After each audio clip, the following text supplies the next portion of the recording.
கொஞ்ச நாளைக்கு அவங்கள பாக்குறப்பெல்லாம் குழந்தைய கொன்னவங்கன்ற எண்ணம் வரும். போக போக சரியாயிடும். என்ன பேசுற நீ? நான் என்ன மறுபடியும் அவங்களை கூட்டிட்டு வரணும்னு நான் சொன்னேன்? ஏங்க நீங்களே என்ன புரிஞ்சுக்க மாட்டீங்களா? கூட்டிட்டு வரணும் தாங்க நான் சொல்றேன். நீ சும்மா இரு திவ்யா. அவங்க என்ன சாதாரண தப்பா பண்ணிருக்காங்க?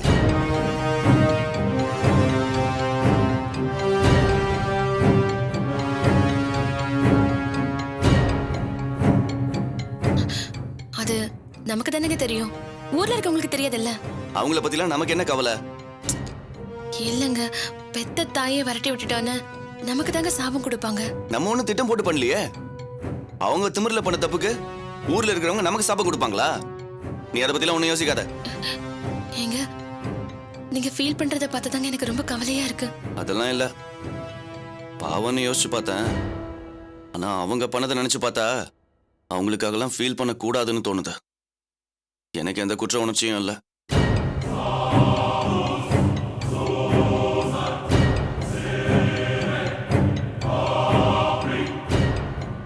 நீ எதையும் மனசுல போட்டு குழப்பிக்காத, போய் தூங்கு.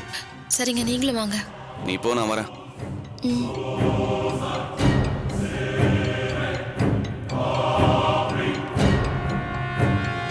நட்ராஜ், வடஷாம் உட்காரு. கம்பெனி விஷயமா கொஞ்சம் பேசணும்டா. ஃப்ரீயா தானே இருக்க? ஃப்ரீயா தான்டா இருக்கேன், சொல்லு. அம்மா அம்மா எங்கடா?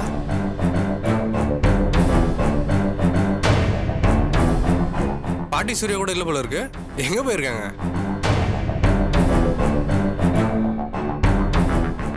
டேய் உன்னதான்டா கேக்குறேன், எங்க போயிருக்காங்க? டேய் நீ கொஞ்சம் அமைதியா இருடா. அவங்கள பத்தி எதுவும் கேட்காத.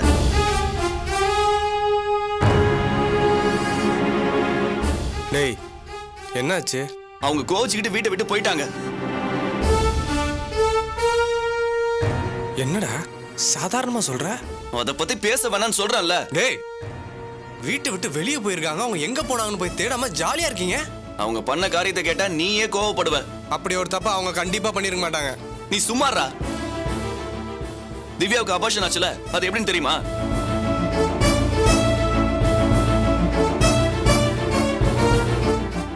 அபார்ஷன் டேப்லெட்டை மதி வாங்கிட்டு வந்து இங்க வீட்டுல வச்சு திவ்யா சாப்பிடுற மாதிரி பண்ணிருக்கா. இத்தனை நாளா அதை பத்தி ஒரு வார்த்தை சொல்லாம இப்ப வந்து தெரியாம நடந்துருச்சு அப்படி இப்படின்னு சொல்லிட்டு இருக்கா.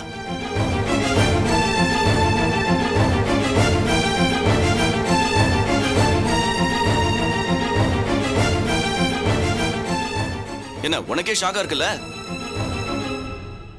நான் ஷாக் ஆனது அவங்க இதை செஞ்சுட்டாங்கன்றதுக்காக இல்ல. நீ எப்பற அதை நம்பின?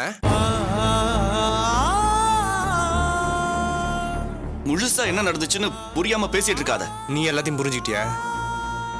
டே புத்திக்கு என்னடாச்சு? யார் எதை செய்வாங்கன்னு ஒரு சென்ஸ் வேண்டாம்? டே மதியாக்கா இப்படி செய்வாங்க, நீ எப்பற நம்பின? அவங்க எப்பற உன் குழந்தைய அழிப்பாங்க? சரி, நீ இப்ப என்ன கொலை பண்றதுக்கு ஆள் அனுப்பிச்சிருக்கேன்னு யாராவது சொன்னா நான் நம்புனா?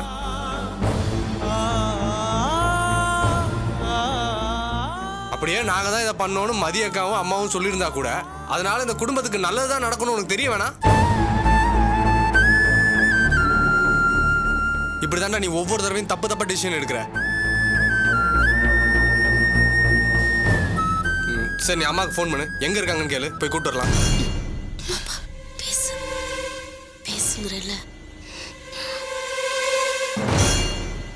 என்னங்க நீங்க இவ்வளவு பெரிய விஷயத்த ரொம்ப சாதாரணமா மாத்திட்டீங்க. திவ்யா நீ கொஞ்சம் பொறுமையா இருமா. முதல்ல நான் அவங்களை போய் கூப்பிட்டு வந்துடுறோம். எது வந்தாலும் அப்புறம் பேசிக்கலாம். நான் ஒண்ணு அவங்களை கூட்டிட்டு வர வேண்டாம்னு சொல்லல. அதுக்காக ஏன் ஃபீலிங்ஸை கேவலப்படுத்தாதீங்க. என் வயித்துல உயிரோட இருந்த குழந்தை அழிஞ்சு போச்சு. அதுக்கு அவங்க தான் காரணம். அப்படின்னு யார் சொன்னா? அவங்க தான் சொன்னாங்க. சரி நாங்க போய் முதல்ல அவங்களை கூப்பிட்டு வந்துடுறோம். அதுக்கப்புறம் நானே இதை பத்தி அவங்ககிட்ட கேட்கிறேன். அப்போ திரும்ப திரும்ப அதை ஞாபகப்படுத்தி மனசு நோக்கடிக்கணும். அதானே உங்க திட்டம்? ஏமா இப்படி பேசுற? டேய் நீ கொஞ்சம் சொல்றா. டேய் இவ சொல்றதுல என்னடா தப்பு இருக்கு? முதல்ல அவங்க செஞ்ச தப்புக்கெல்லாம் ஃபீல் பண்ணட்டும். அதுக்குள்ள இவ்வளவு கொஞ்சம் சமாதானம் ஆயிடுவா. அதுக்கப்புறம் போய் கூட்டு வரத பத்தி எல்லாம் யோசிக்கலாம். அப்படியே அரைஞ்சானா தெரியுமா? டேய் அவனை தப்பா கைட் பண்றாடா. நீங்க என்ன எங்க ரெண்டு பேருக்குள்ள பிரச்சனை உண்டு பண்ணி எங்களை பிரிக்கலாம்னு பாக்குறீங்களா? மா நீ உன்னால சும்மா இருமா. நானே பிரிஞ்ச குடும்பத்தை எப்படி ஒண்ணு சேர்க்கறதுன்னு யோசிச்சுட்டு இருக்கேன். நீ வேற. எங்க குடும்ப பிரச்சனையை நாங்க பாத்துக்கிறோம். இதுல தலையிட நீங்க யாரு?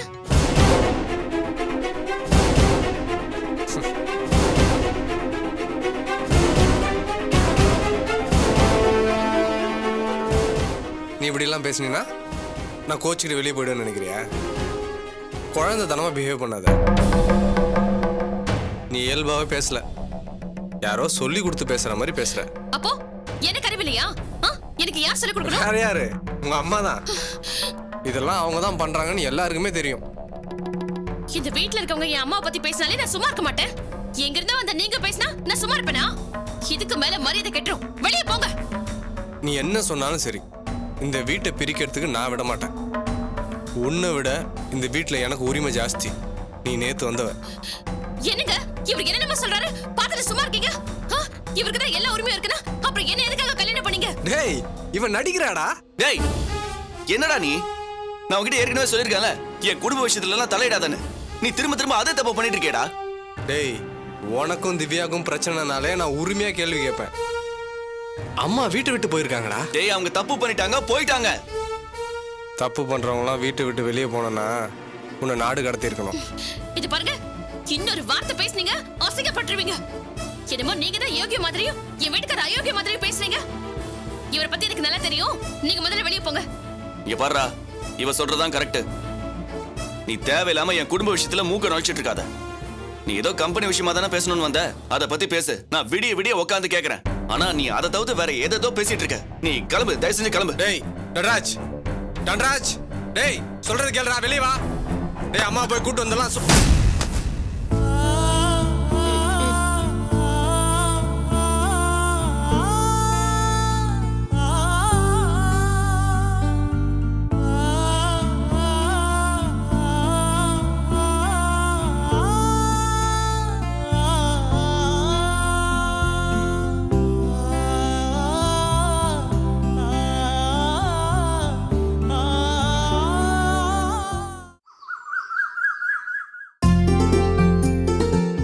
எடுத்து விஷாலு. என்னடி பண்ணிட்டு இருக்கீங்க? மடிச்சு வச்சிட்டு இருக்கேமா. ஆமா, உங்க அப்பா எங்க? காலையில இருந்து ஆளை காணோம். மேல மாடியில இருக்காரு. மேல மாடியில இருக்காரா? அங்க என்ன பண்ணிட்டு இருக்காரு? என்னங்க என்னங்க என்னங்க என்னங்க என்னங்க என்னங்க இது? ஏன் காலையில எழுந்த உடனே இவ்வளவு டல்லா இருக்கீங்க? காஃபி கூட சாப்பிடாம மேல வந்து நின்னுட்டு இருக்கீங்க. ஏங்க, நம்ம பையன் ட்ரைனிங் போறான். அவன் போயிட்டா 1 வருஷம் கழிச்சு தாங்க வருவான். நீங்க அவன் கூட கொஞ்ச நேரம் பேசிட்டு இருந்தா அவன் எவ்வளவு சந்தோஷப்படுவான்.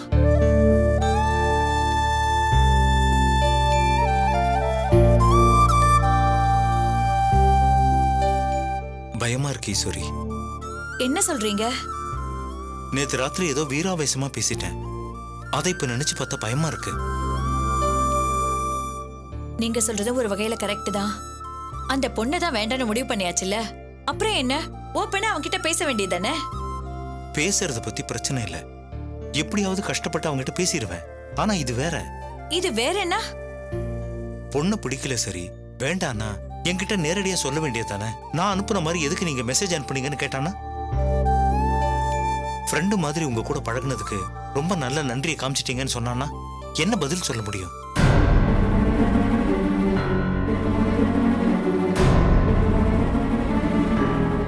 நான் தப்பு பண்ணிட்டேன்னு தோணுது. நடந்ததை விடுங்க. இப்ப நாம என்ன பண்ணலாம் அதை யோசிங்க. எனக்கு ரொம்ப கன்ஃபியூஸ்டா இருக்கு ஈஸ்வரி, நீயே சொல்லு. எங்க பேசாம மாரிஸ்க்கும் சூர்யாவுக்கும் கல்யாணம் பண்ணி வச்சிடலாமா? முட்டாள் மாதிரி பேசாத. குழந்தையா இருக்கிறப்ப யானை மேல உட்காரணும்னு அழுதான். குழந்தை அழுகுறானு நாமளும் விட்டோம். ஏன்னா குழந்தை நம்ம கைக்கு திரும்ப வந்துரும்னு நமக்கு தெரியும். அதே குழந்தை அழறான்னு மதம் பிடிச்ச யானை மேல உட்கார வைப்போமா? இந்த விஷயத்துல நம்ம காம்ப்ரமைஸ் ஆக வேண்டாம். எனக்கு இருக்கிற ஒரே பயம், நான் மெசேஜ் அனுப்புனது அவனுக்கு தெரியக்கூடாது. இத பாருங்க, இத நினைச்சு நீங்க கவலைப்படாதீங்க. அவனுக்கு இன்னும் இந்த விஷயம் தெரியாது. எதை வச்சு அப்படி சொல்ற? ஏங்க, அவனுக்கு இந்த விஷயம் தெரிஞ்சிருந்தா இந்நேரம் கத்தி கலாட்டா பண்ணிருக்க மாட்டானா? இத பாருங்க, இப்படியே நீங்க யோசிச்சுட்டு இருந்தா ஒண்ணும் நடக்காது. முதல்ல கீழே போலாம் வாங்க வாங்க.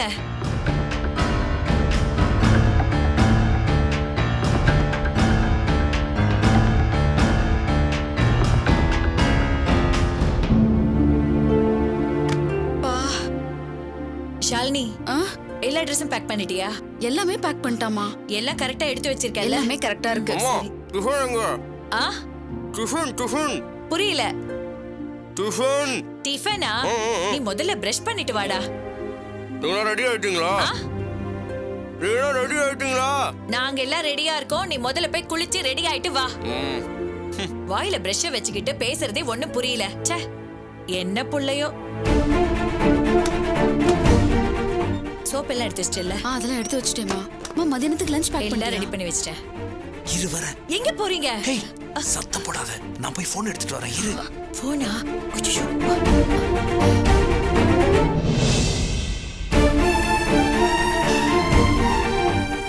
நாம நேத்து சூர்யாக்கு ஒரு மெசேஜ் அனுப்பிச்சோம்ல, அதை டெலீட் பண்ணிடலாம். சீக்கிரம் பண்ணுங்க. அச்சச்சோ. delete ஆயிடுச்சு. அப்பாடா.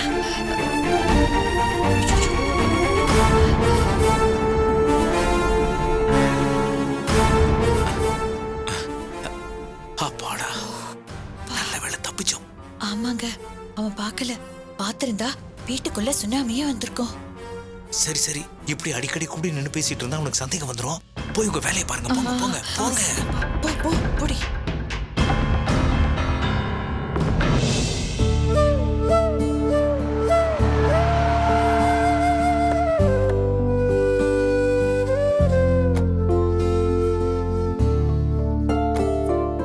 பாப்பா, உங்க அம்மா வந்திருக்காங்க. வாங்க அத்தை.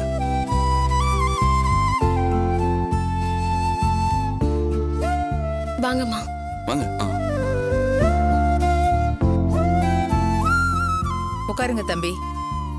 மாப்பிள்ள, நீங்களும் உட்காருங்க. இல்ல அத்தை, பரவாயில்ல. திவ்யா, நடந்ததெல்லாம் கேள்விப்பட்டேன். ரொம்ப கஷ்டமா இருக்கு. அழாத. நீ ஏமா அழற? தப்பு செஞ்சது நான் தான் தலையில அடிச்சுக்கிட்டு அழணும். அத்தனை பேர் நிக்கிற சபையில சுந்தரியோட சம்பந்தம் கிடைச்சா போதும்னு மடிப்பிச்ச கேட்டு நின்ன. அதுக்குதான் இப்ப அனுபவிக்கிறேன்.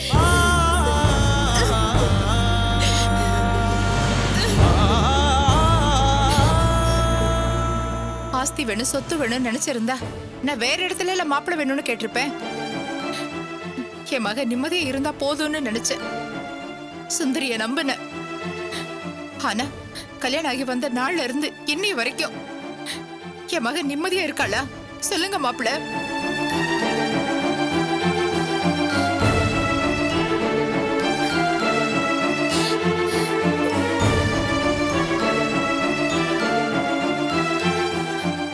கதிர் குடும்பங்கிற ஒரு பேருக்கு தானே பொண்ணு கொடுத்தேன். அதை காப்பாத்தணும்னு இந்த வீட்டுல யாராவது நினைச்சாங்களா? அப்படி நினைச்சிருந்தா இப்படி பண்ணிருப்பாங்களா?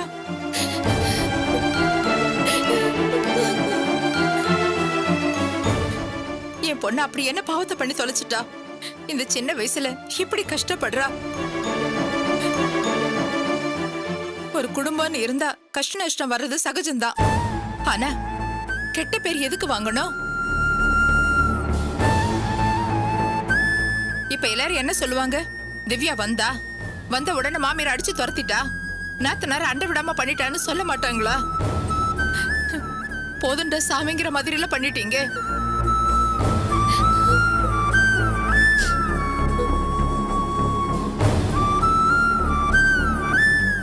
என்ன மாப்பிள்ள, எதுவும் சொல்லாம இருக்கீங்க?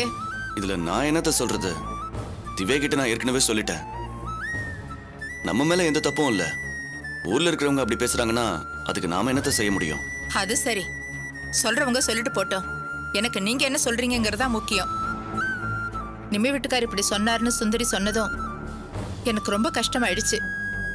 உடனே நான் போய் விசாரிச்சேன். அப்படிலாம் எதுவும் இல்லையா.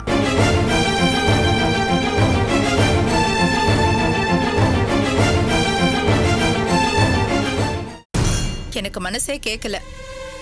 நேர்ல வச்சு உங்ககிட்ட சொல்லிடலான்னு தான் இவங்களை கூட்டிட்டு வந்தேன். தம்பி, என்ன பார்த்துட்டு இருக்கீங்க? சொல்லுங்க.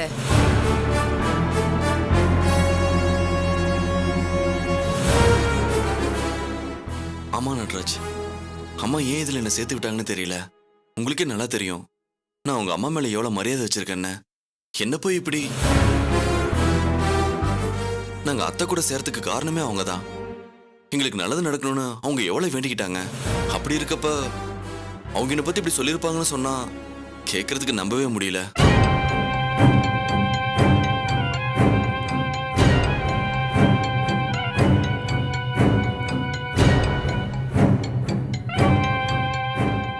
பிரபு, நீங்க தப்பா நினைக்கலன்னா உங்க கூட கொஞ்சம் தனியா பேசலாமா?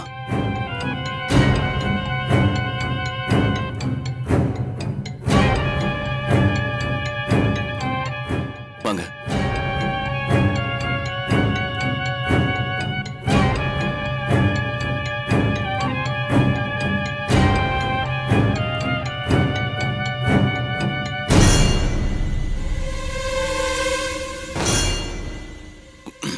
பிரபு, கேக்குறேன்னு தப்பா நினைச்சுக்காதீங்க. பரவாயில்ல, சொல்லுங்க. இல்ல, நீங்க நிஜமாவே எங்க அம்மா கிட்ட எதுவும் சொல்லலையா? அப்ப நான் என்ன பொய் சொல்றேன்னு நினைக்கிறீங்க? அப்படி இல்ல. ஒருவேளை நீங்க வெளியே சொல்ல முடியாத அளவுக்கு உங்களுக்கு ஏதாவது கிரிட்டிக்கல் சிச்சுவேஷனா கூட இருக்கலாம். அப்படி ஏதாவது இருந்தா என்கிட்ட சொல்லிடுங்க, நான் அதை வேற மாதிரி பேசி சமாளிச்சுக்கிறேன். என்ன நடராஜ் நீங்க? நான் இவ்வளவு தூரம் சொல்றேன், அப்ப கூட நம்பலனா எப்படி? இப்ப நான் என்ன பண்ணணும்னு சொல்றீங்க? ஏதோ கோயிலும் சத்தியம் பண்ணிட்டுமா? ஐயோ, தயவு செஞ்சு என்ன புரிஞ்சுக்கங்க பிரபு. எனக்கு ராத்திரி பூரா தூக்கமே இல்லை. மனசுக்கு ரொம்ப கஷ்டமா இருக்கு. இது வரைக்கும் எங்க அம்மாவை பத்தி யாருமே தப்பா சொன்னதே இல்லை. எங்க அம்மாவும் அவங்க இப்படி அப்படின்னு யாரை பத்தியும் தப்பா சொன்னதே இல்லை. சத்தியமா அவங்க அப்படி சொல்ற ஆளே இல்ல. இத பாருங்க நட்ராஜ், உங்க அம்மா மேல நீங்க வச்சிருக்க நம்பிக்கை நல்ல விஷயம் தான். அதுக்காக என்ன கேவலப்படுத்தாதீங்க ப்ளீஸ் பிரபு. நான் இதை யார்கிட்டயும் சொல்ல மாட்டேன், என்கிட்ட மட்டும் சொல்லுங்க. சாரி நட்ராஜ், நீங்க ஏன் இப்படி நடந்துக்கிறீங்கன்னு எனக்கு புரியல. இதுக்கு மேல உங்களுக்கு சொல்லி எப்படி புரிய வைக்கணும்னு எனக்கு தெரியல. நான் வரேன். பிரபு, பிரபு இருங்க. ஆமாங்க அத்தை, நடராஜ் அம்மா கிட்ட நான் தான் சொன்னேன், திவ்யா குடும்பத்தை பிரிச்சு தனியா கூட்டு போக சம்மதம் பண்ணிருக்கான்னு சொன்னேன். போதுமா அத்தை? போதுமா நடராஜ்? நான் எதனா சொல்லணும்னு ஆசைப்பட்டீங்க? நான் எதுவும் எங்க அம்மா சொல்லவே மாட்டாங்கன்னு சத்தியமான அதை குறைய சொல்றாரு. என்ன எதுக்கு அதை கூட்டு வந்து அவமானப்படுத்துறீங்க? நான் வரேன். பிரபு, என்னங்க? பிரபு தெரியாம சொல்லிட்டேன், சாரி.